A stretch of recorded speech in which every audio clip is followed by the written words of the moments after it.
Shalom everyone, it's called Torah, and we're going to discuss Parashat Tazriah, the parasha that we will read this Shabbat.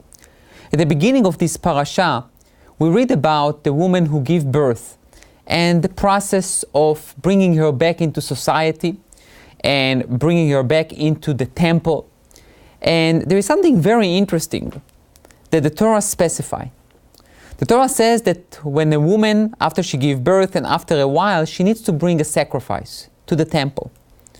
And it's interesting that the name of the sacrifice is a sin offering, Korban Chatat. Obviously, our rabbis are puzzled by, what do you mean sin offering? What was the sin that she performed? And our rabbis describes to us the following scenario.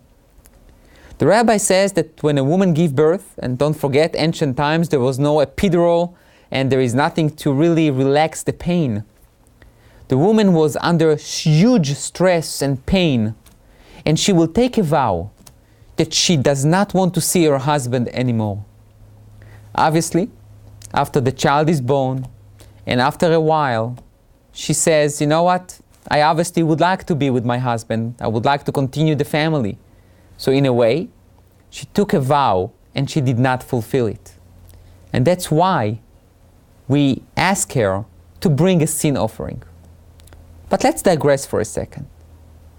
Let's try to analyze what exactly happened.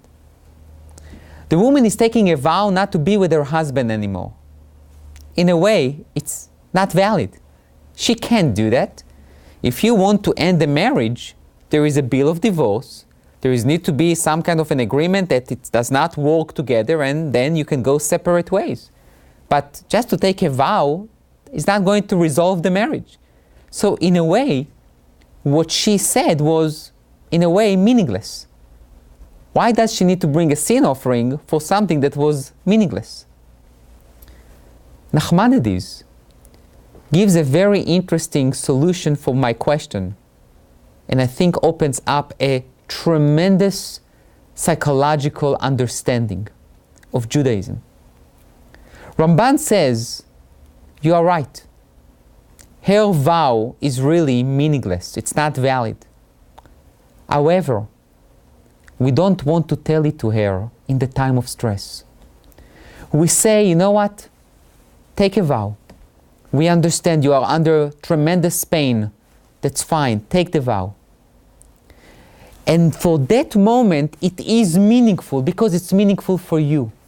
It calms you down. After that, you didn't fulfill this vow that was valid for you, and therefore you should bring a sin offering. So now let's say it in a very simple sentences. According to Jewish law, dry, simple Jewish law, the vow was meaningless. But according to human understanding and Jewish sensitivity, we see a woman under tremendous pressure and stress and pain. And with this pain of childbirth, she is saying something that she has no intention to do. But for her, for that moment, she needs to get some validation to her feelings. And we say, you know what? It's okay. We understand. If that will comfort you, we will tolerate it. It's okay. After the pain and the suffering disappears, then we can talk logically and halachically. So what is the message? I think there is a tremendous message. Jewish law is not oblivious to the circumstances on the ground. We have a woman who is saying something that maybe she has no meaning to perform and to fulfill, but at that moment, she needs our support. She needs to know that what she says, even though that halachically has no meaning, but for now, for the reality that she lives in, she needs some kind of support, and we will give it to her because she needs it. Later on, when that need disappears, we can really talk about what are the steps that we need to take. And I think the message is educationally is so important for us. When we see people at time of stress and time of depression, at time of anger, don't jump on them and start rebuking them and tell them what to do and how to do. Sometimes we need to let people vent. Let people say things that maybe are not exactly what we feel they should say, but at that moment for them, that's their truth. That's their real reality.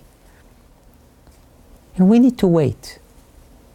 Let them calm down and then talk to them. Our Rabbi said it in many places. Do not judge people at time of stress. Do not judge people at the time of tragedy. Do not try to rebuke people in time of depression. Wait. We need to learn the art of patience, especially in this century, in these modern lives. Not everything has a quick fix. Not everything can be resolved in a microwave solution that you just put it in and take it out. Sometimes to wait is the right thing to do. Sometimes to allow someone to express him or herself in time of stress is the right thing to do. You can even totally disagree with what they say, but for them it's meaningful. Let us give them the opportunity to do it. And after that, we can talk in a more rational way, less emotional and more meaningful. Thank you.